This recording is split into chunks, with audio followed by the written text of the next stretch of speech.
Hello everyone, I'm K Swope, and in this video today we are going to be reviewing one movie that is quite legendary, and that movie is Tropic Thunder. Now, ladies and gentlemen, here's how this video is going to work. If this is your first time tuning in, first of all, thank you very much. Hopefully you stick around for more, like, subscribe, all that jazz. But here's how this review is going to work. I'm going to talk about the good things in the movie, the things that I liked, and then I'm going to talk about the bad things in the movie. But before I do that, I have actually a miscellaneous section this time, something that's just worth bringing up with this film in mind. But we're going to just do the good, the miscellaneous, the bad. Then, of course, I will give it a rating on a scale from 1 to 10. That scale is going to look like this. A 1 is stepping on a Lego brick, and a 10 is Citizen Kane. That all being said, let's go ahead and jump right in. So the good things about this movie, the cast is absolutely stacked, and it's absolutely amazing. Some of the big names that we have in it, we've got Robert Downey Jr., who we have a lot to say about him and his character. Let me tell you, a lot to say.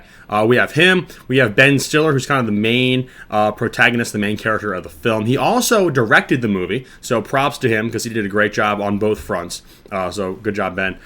We also have Jack Black. And so Jack Black, I don't need to tell you who Jack Black is. I'm sure you know who Jack Black is by now. Very, very big name. Another character who is also quite notorious in this, another actor who plays a character, is Tom Cruise, who I also have a lot more to say about later. But just in the meantime, the cast is stacked and they all do really, really good jobs. And they're all playing stereotypes, if you will, of Hollywood actors. Which is very, very fascinating and very, very important for some of the important conversation we're going to have about this film. Again, I'm foreshadowing. We're going to get into that a little later. But in the meantime, for this point, yes, the characters are amazing. The acting is amazing. Speaking of the cast and characters, after I watched this movie for the first time and watching the credits, I noticed that it says introducing Brandon Soho.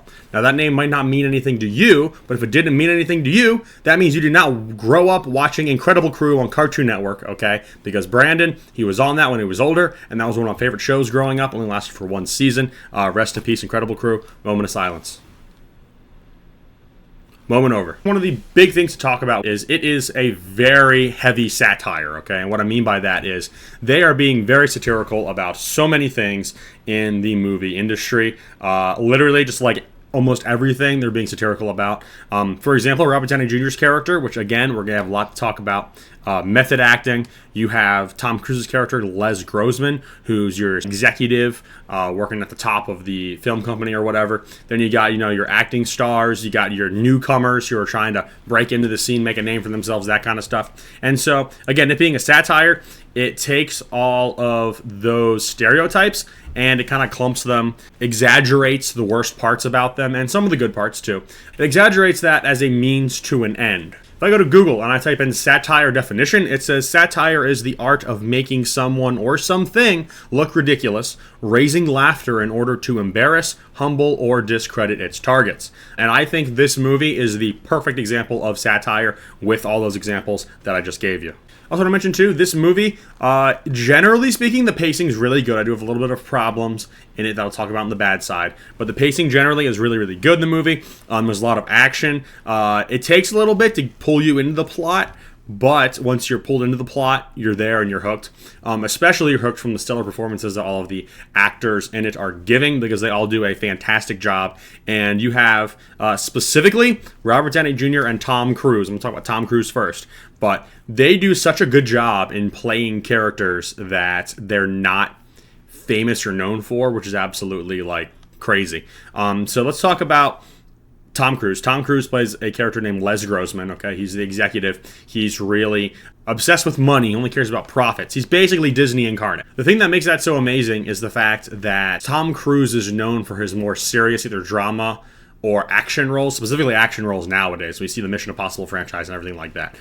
So seeing him play this was really awesome for a bunch of reasons, but I think almost the best reason is because as Les Grossman, he's almost unrecognizable as Tom Cruise, which is amazing. But I think it also does a great job at demonstrating his acting chops and that, he still has it. He's more than just an action star at this time, which is also really funny because you have a action star in a comedic role in this movie. And then the movie is starring and directed a mostly known for comedic actor who's starring as an action star. So that's kind of funny. They kind of flip it on its head if you look at it that way. And not to mention, for Les Grossman, the prosthetics on him are amazing, so I can talk all that up. But he's hilarious. He steals just about every scene that he's in. His dancing, I actually was listening to the radio the other day. I heard Low by Flo Rida, and I just immediately just started thinking of Les Grossman doing his thing, and it was hilarious. So I appreciated that a lot. So here's kind of the miscellaneous thing I want to talk about, because I think this movie, for one reason specifically, sparks a lot of...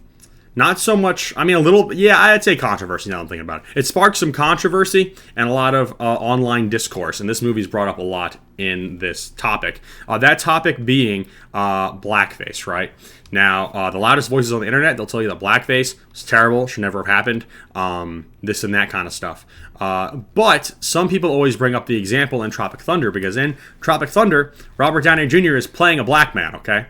And he's doing blackface in it. And so the reason why that's talked about a lot is because he's not doing it just to do it, and he's not there to represent a stereotype. What he is he's a method actor who is playing a black man, so he's doing blackface. And so in that context, it makes you question, okay, what does this look like?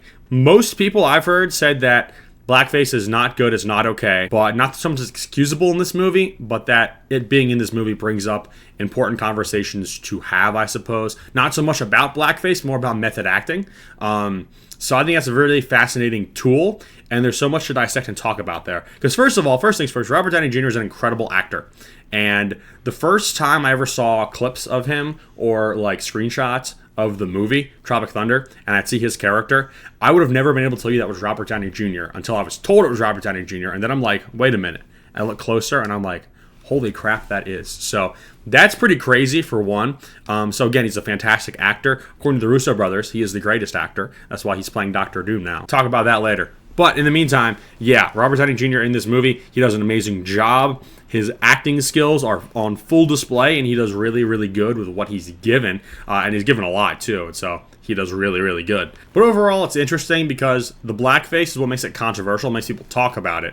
But really, the reason it's there is to draw attention, not to blackface, but to method acting and the dangers that someone can have in losing themselves in method acting, which is really interesting.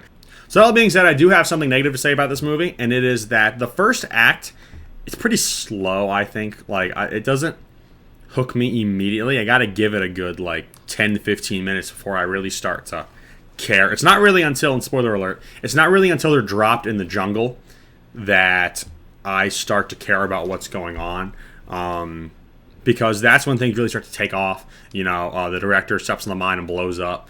And everyone thinks it's fake. And that's where a lot of the comedy comes from, is, starting out, they think that they've staged everything. They drop them in the jungle. They hide some cameras around. They think that they staged the whole movie, when that is not the case at all. They were going to, put some explosives and, some things, this and that throughout as they were going through the jungle. So they did a little bit, but they were not anticipating the director stepping on an old mine and blowing up and dying immediately, and then they actually run into real, drug traffickers. And so it makes for some pretty crazy, funny moments, because all of the actor characters believe that they're still acting and they're still in a movie and nothing's actually going to hurt them.